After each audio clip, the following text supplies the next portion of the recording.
Hey everybody, it's Safi and Marco Dish Out on Movies, the only movie review show on YouTube to review movies in terms of food. It's just Marco here once again, and I am here today to rank the characters from American Horror Story 1984.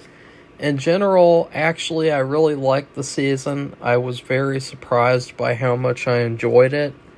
In particular, the second half. I think that the first half needed some work. There were two or three episodes that, I kind of liked them, but I wish that, they were kind of tinkered with and kind of changed around, because I thought the second half was where it really came into its own, and it really started doing its own thing even more than in the first half, and the second half was like the best part.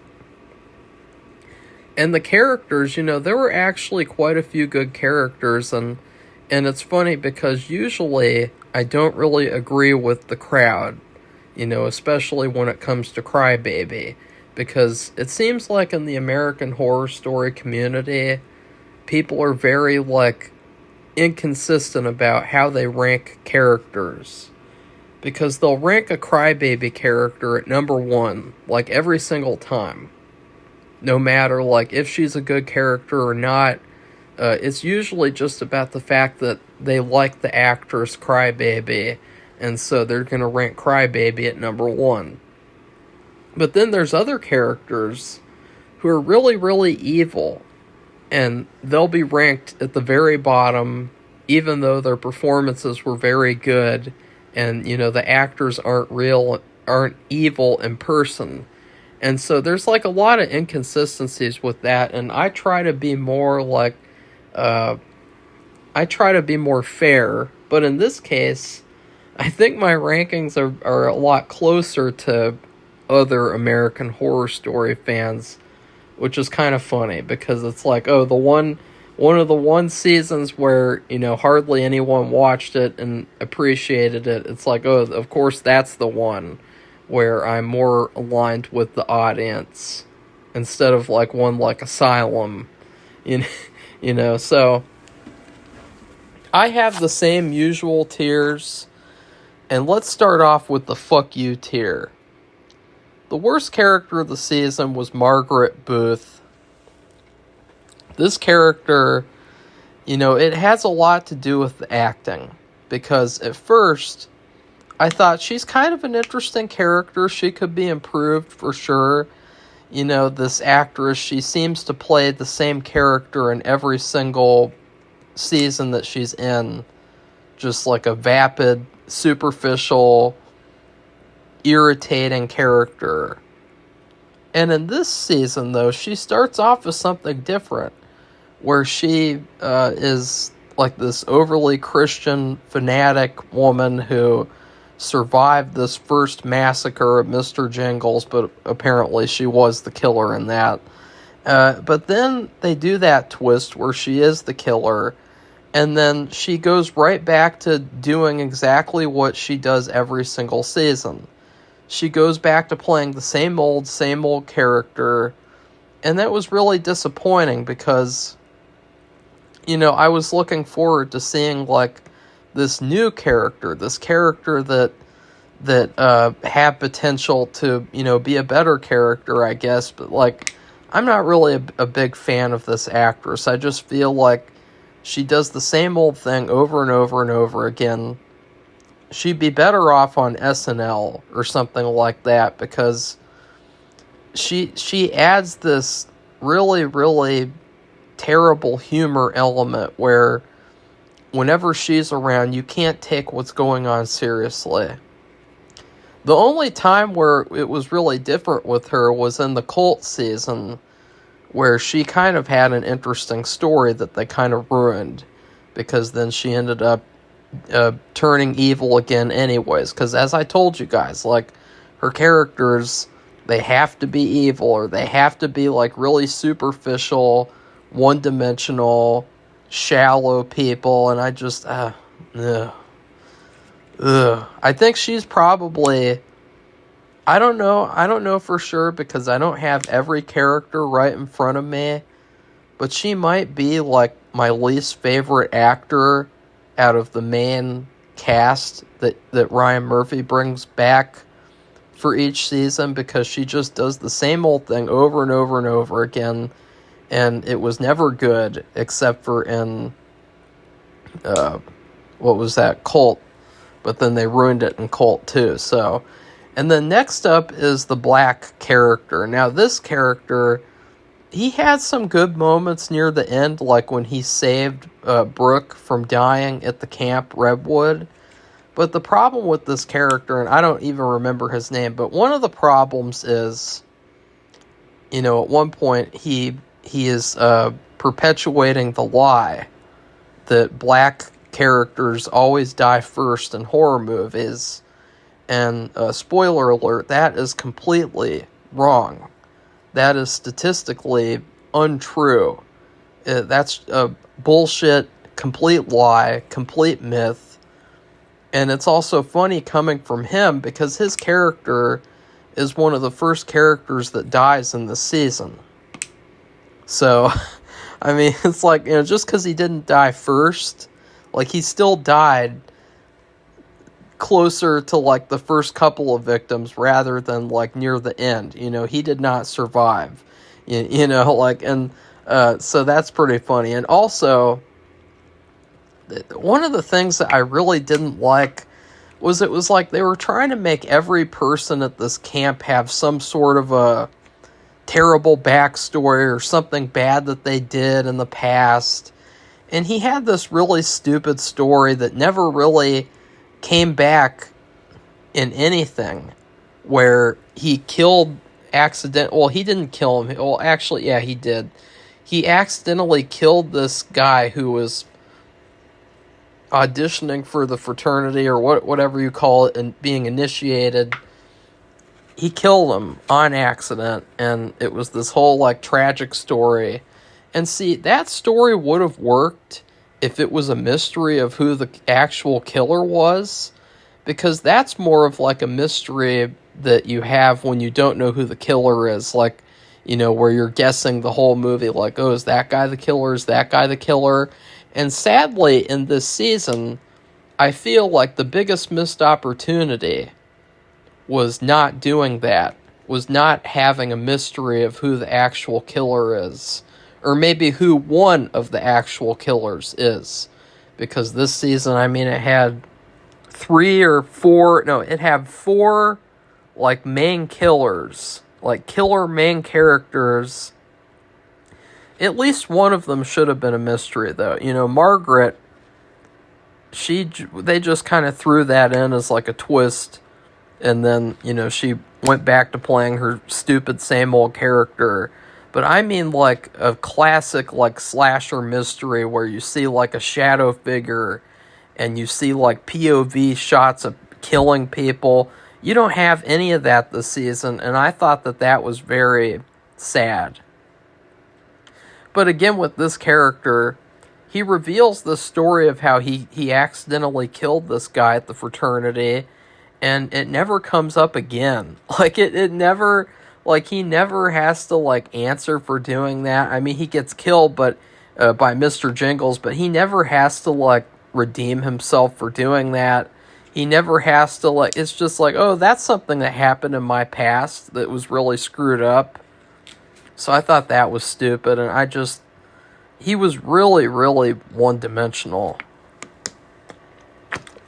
I mean, he was basically just there to sleep with the final girl, since, like, usually final girls, they don't have, like, a black love interest. So, like, that's all he was really there for. And honestly, he needed a lot more development. And it's kind of like in the first half, you have a couple of characters that needed a lot of development. And there's this one character, too. I don't even know who this person is. You know, I mean, oh, wait a second. Yes, I do. Wait, who was this? Whose sister was this?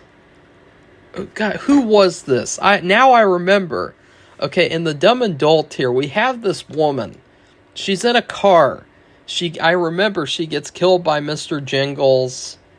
in like episode 3 or episode 2. Who is she again? I can't remember at all. But like this character, she comes on, she's kind of a bitch, and then she gets killed.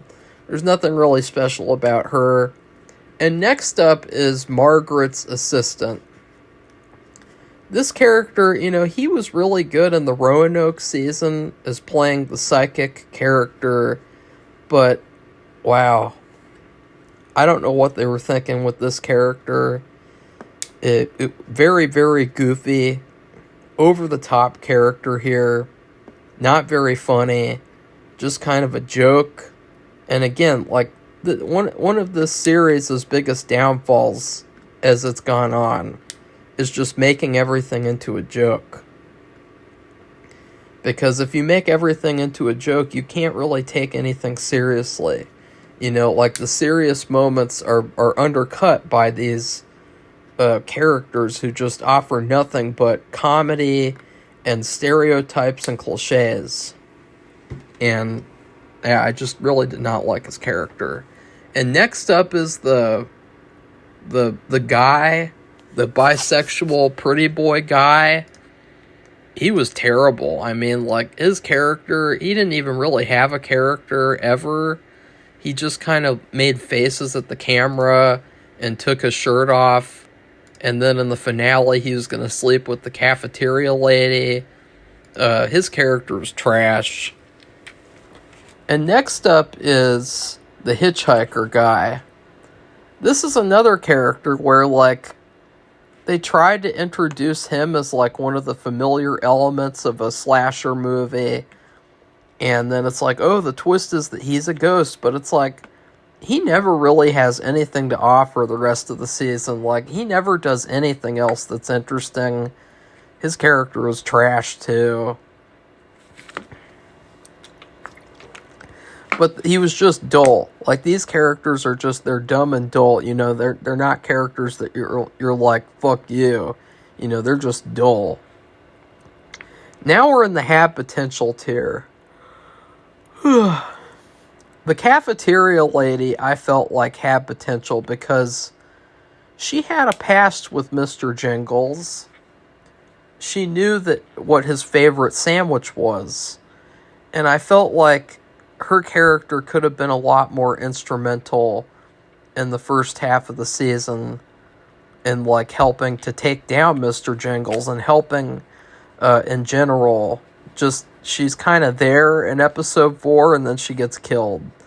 And they had that really funny moment too where it wasn't really supposed to be funny, but where I don't know if he's gay or bisexual. I mean, it's really hard to tell, but the Cody Fern character, when he's in the oven and he thinks he's gonna die, and all of a sudden the cafeteria lady is like just like jumps out of nowhere right in front of him, and it's like this really hilarious shot where like it's like the most like random like fucked up like ugh! It's really hilarious, and then she just falls down. You know, like, that kind of reminded me of that maze game, you know, the scary maze, where you do the maze with your mouse, and then you get to the end, and all of a sudden there's a jump scare of, like, the Exorcist girl, Reagan. It's like, that was pretty hilarious. Like, that was one of the funniest moments of the season. And then she gets him out with her big soup spoon or whatever, like, yeah, she had potential. And next up is the killer hitchhiker guy with the mustache and sunglasses. I don't know what was up with this guy. I mean, he was just another killer who came in there in the last quarter of the season, and I think that this character had potential because the actor is very, very good. You know, I mean, he gives a great performance almost every time, even if the character isn't as good. And I don't know, I just really wanted this character to have a little bit more to him, because he was basically just another person to, like, another statue to knock down, you know, like another pawn in the game. You know, he really wasn't a very fleshed out character. In fact, he wasn't very scary either. I mean, he kind of played the same character as he did in season 2, where he played the Bloody Face. The son of Bloody Face, I mean. You know, he played the same type of, like, angry serial killer character who just really likes to torture women. So it kind of just felt like been there, done that. I wish that instead that maybe they had him portray another serial killer from real life. You know, like, I don't know who that would be, but, like, you know, like someone else that you could say, like, oh, look, there's that killer. Because that could have been interesting, I guess. And then at the top of the hat potential tier, now this girl just makes me sad looking at her face, because this girl was the real nurse, and her name was Rita. And the reason why I'm sad when I look at her is because she looks exactly like someone from the 80s. I mean, the haircut that she has, she's got that, you know, a lot of actresses in the 80s, they had these little button noses. You know, these cute little, like, button noses, and, you know, they kind of look like chipmunks. You know, and, like, she looks like an 80s actress.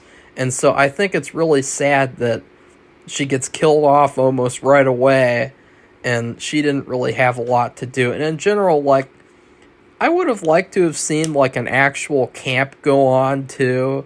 Like, I think that would have been fun to see, like, these characters, like, trying to work at this camp for a little bit. Like, I'm kind of sad that they didn't get to do that, because they didn't get to do the camp, the summer camp, and they didn't get to do the music festival. Like, both things that they wanted to do this season, they didn't get to do either of them.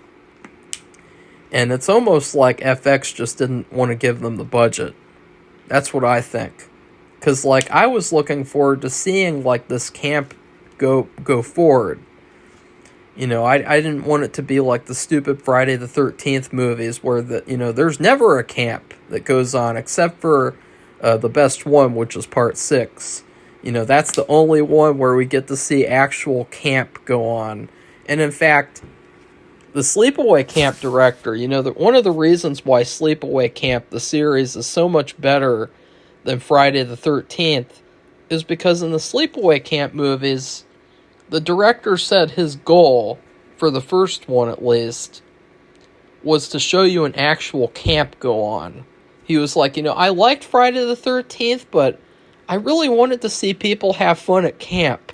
You know, and I was like, yeah, I do too. Because, like, if you're going to have a setting at a summer camp, then why wouldn't you want to actually see the camp go on a little bit? You know? Like, that's kind of stupid. So next up, we have the had good moments tier. Now, this is the Cody character. He had potential. I would say I probably should have put him in the had potential. So actually, I'm going to move him down live because his character was not very good. You know, last season, he gave an incredible performance, this actor. But the character this season, he's like a footnote in the season. I'm going to put him under I'm going to put him over the top of him.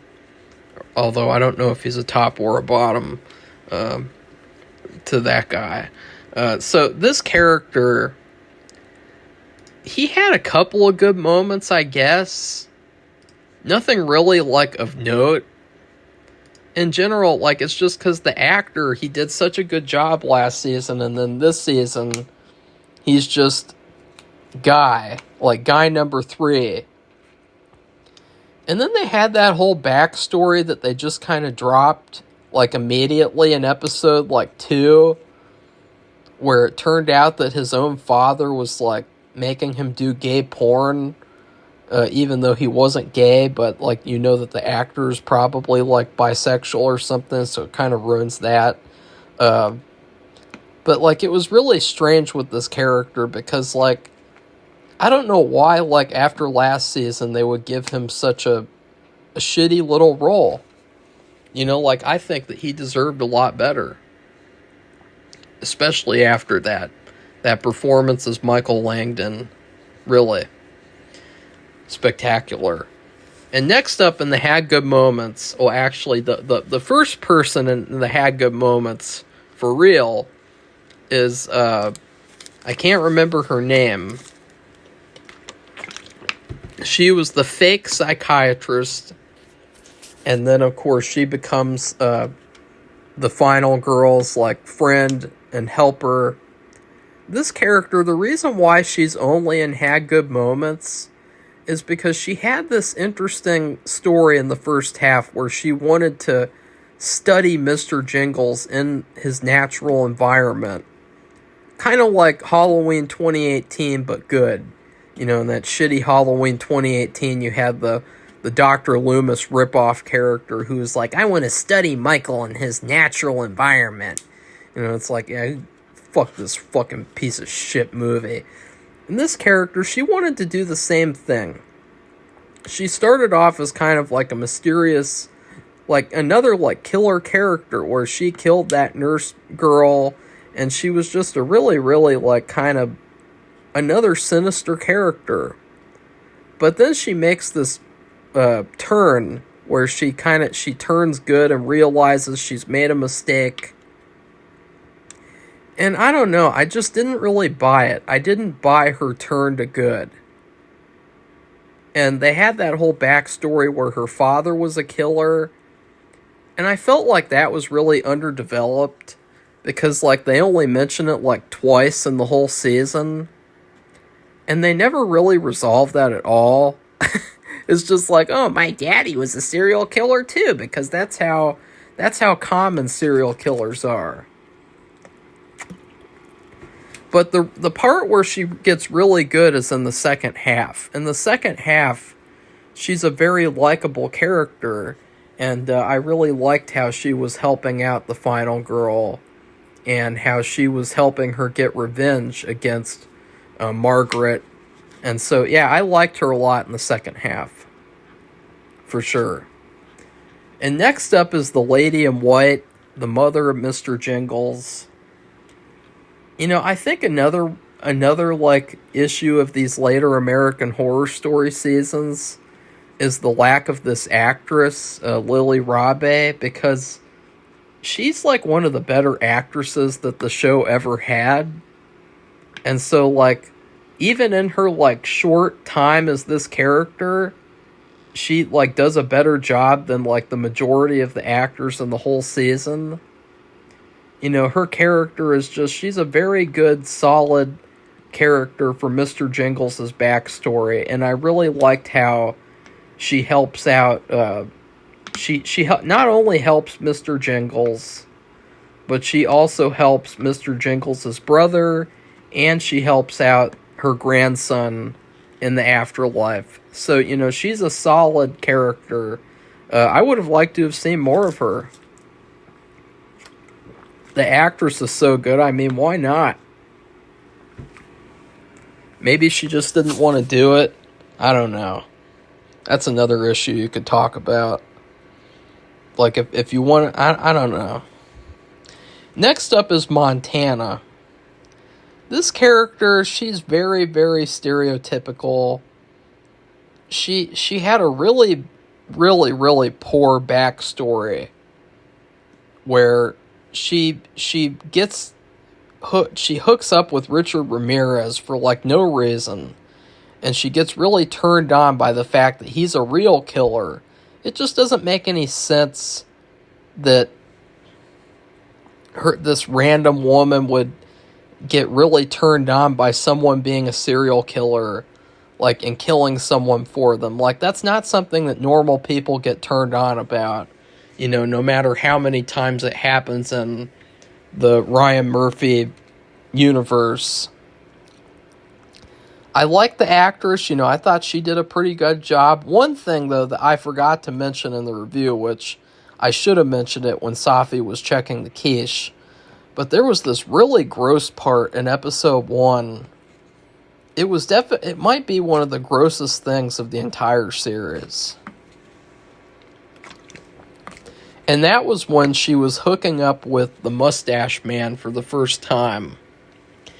And she goes into the lake and takes a swim naked, and then he gets in, and he's giving her head underneath the water.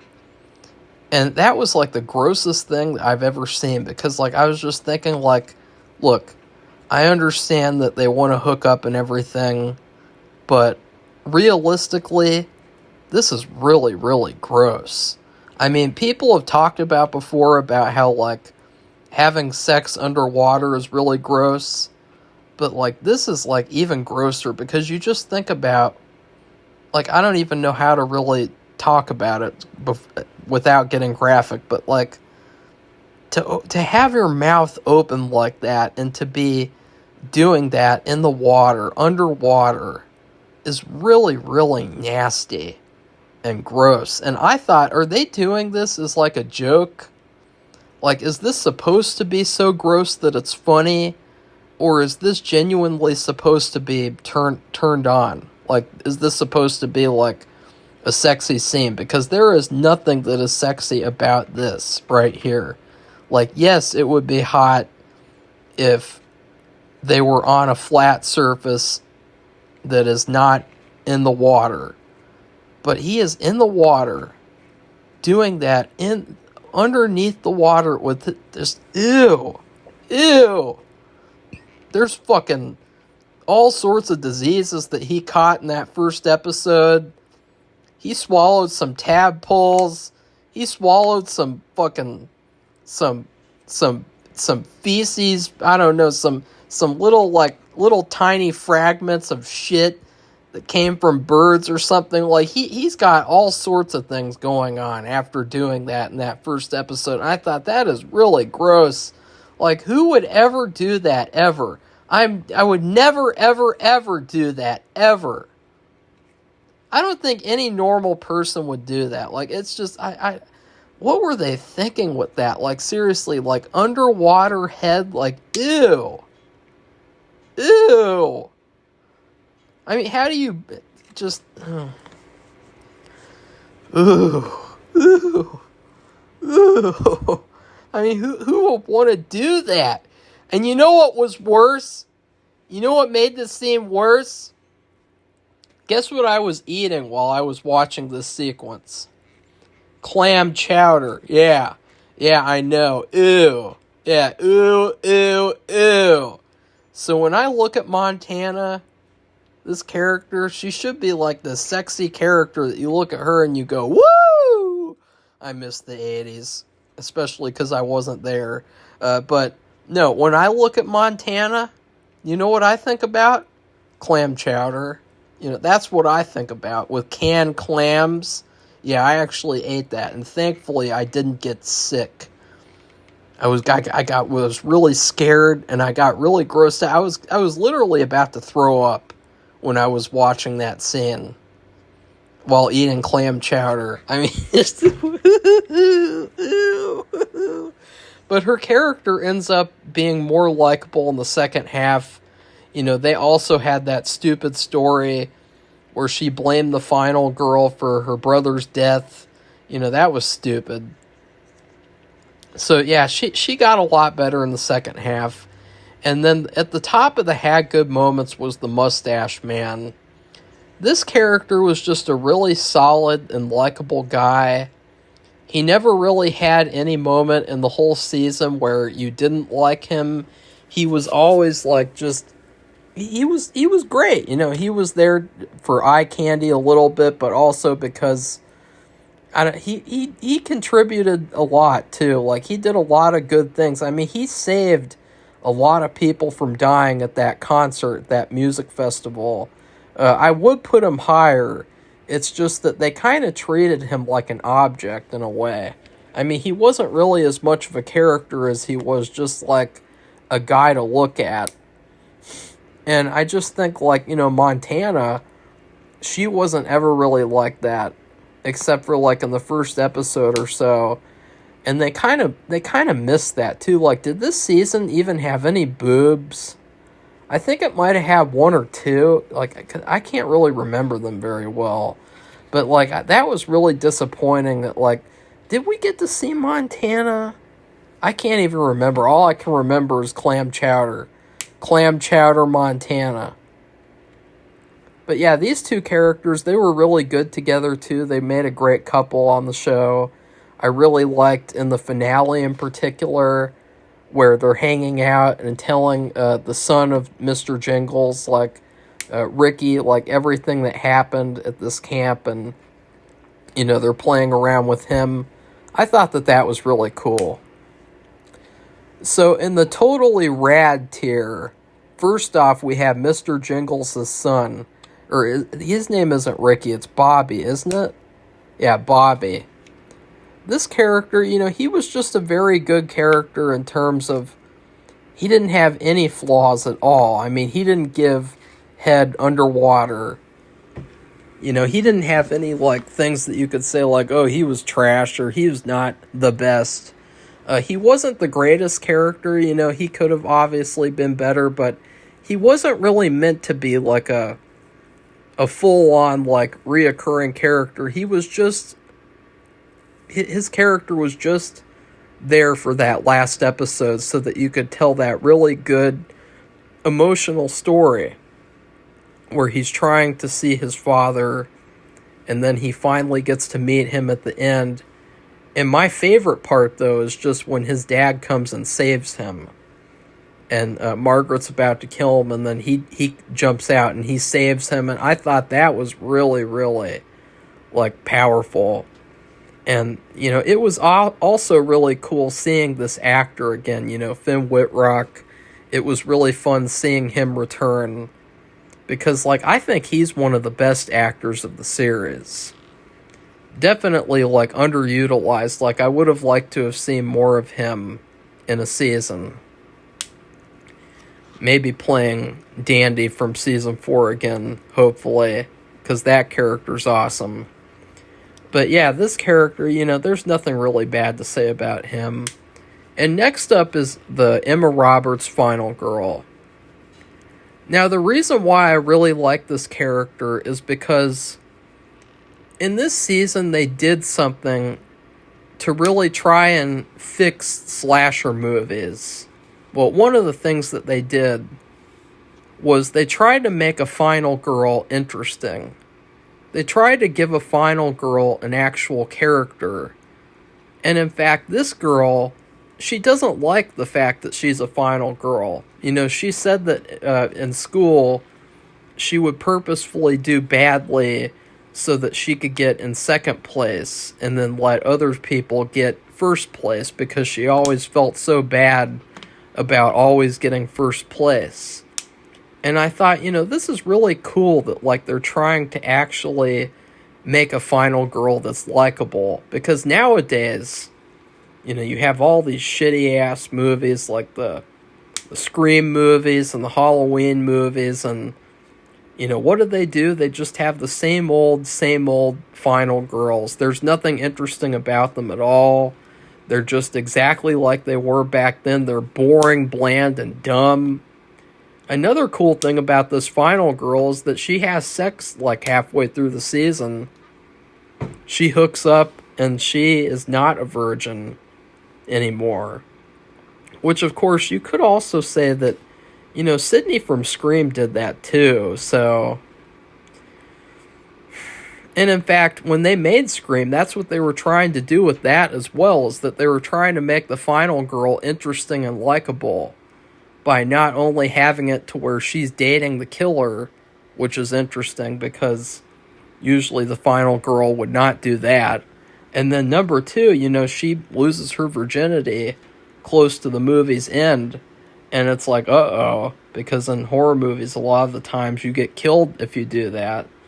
And so I really like this character. I thought that it was great that they tried to fix the final girl because I really hate final girls. Like, I really don't like them, especially because it seems like a big thing that they like to do is that, I don't know if it's, like, purposeful or not, but, like, every single final girl looks constipated.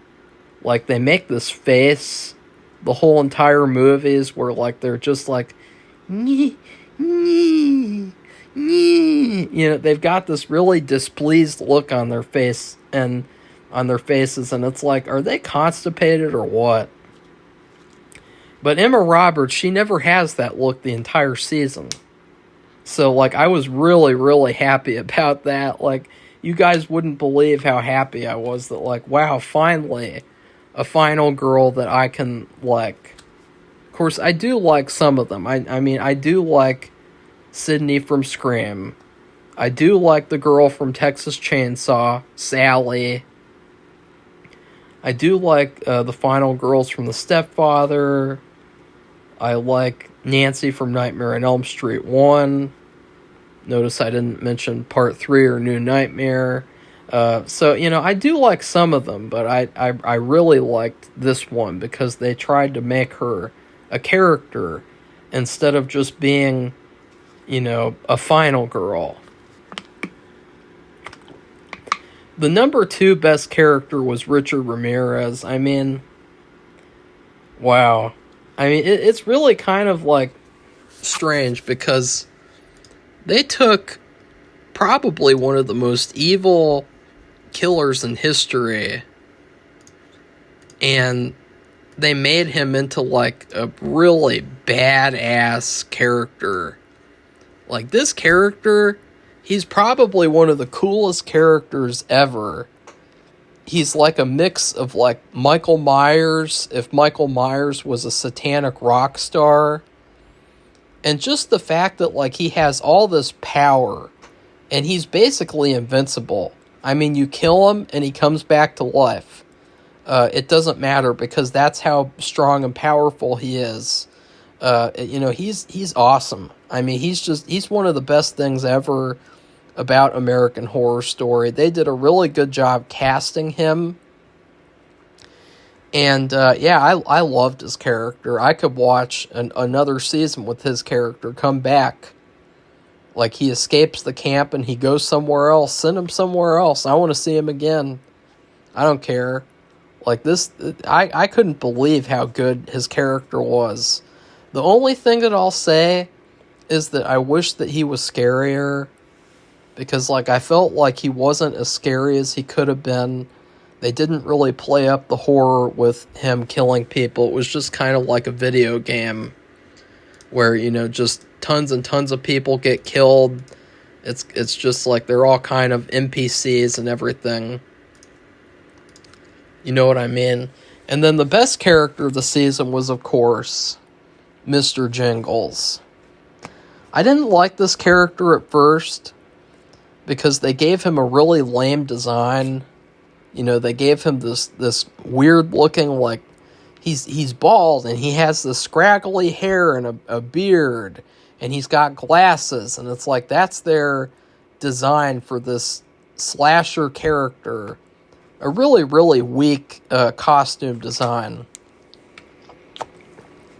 But this season is basically all centered around him and how, as a child, first off, he went through, like, this Friday the 13th situation where he lost his brother, and then his mom went crazy.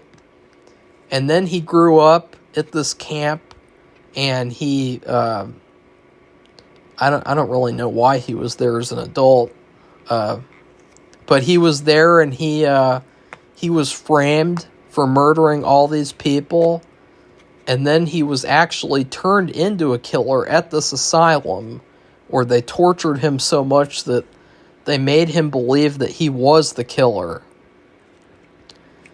And then he gets let loose so that he can be used by this psychiatrist to study serial killers. And then he realizes that he's actually innocent and not really a killer before this. And he makes a change, and he goes through a really awesome character arc. And I know that I sound sick too. I am a little sick, so, you know, I understand. In fact, I sound sicker today than yesterday in this video. I apologize for that, but Mr. Jingles is like, what if you gave Jason Voorhees a character? And that's what Richard Ramirez is like, too. Richard Ramirez is like, what if you gave Michael Myers a character? Because people always, like, complain, and they say that, like, we don't want Michael Myers to have a character, because he's not going to be as scary, and he should just be a force of nature, like John Carpenter said. Well, it's like, you look at this Richard Ramirez character, and in my opinion, he's scarier than Michael Myers has been for years and years. He's more of a force of nature than Michael Myers is in these shitty-ass new movies that they made. I mean, remember the last Halloween movie where he gets wrestled by a teenage kid, and then he takes his mask, and he's got some sort of powers that he transfers to him, like Christine or something? Like, really, really dumb. This character, though, he is a force of nature. He is a force of evil. And he's so much scarier. And then Mr. Jingles, he's exactly what I said. If you want to make a great Friday the 13th movie, instead of like just doing the same old shit over and over again like you always do with these modern horror movies, then you give Jason Voorhees a character. You make him a character. So that, I mean, this character, he was still pretty evil in the beginning of the season, but the arc that he goes through is just really, really phenomenal, to where I would say he's definitely one of the best characters of the series. I mean, he's definitely one of the most likable characters. He's one of the characters where, one of the characters where I really, really wanted him to succeed. Like, even though I really liked some of these other characters, like, I didn't really want them to succeed. I wanted Mr. Jingles to succeed. So anyways, that is my ranking for the American Horror Story 1984 characters. Please like this video and comment and tell us your favorite characters, your least favorites from the season. And then please subscribe to our channel if you'd like to see more videos like this that are honest, 100% honest. Goodbye, everybody. See you soon.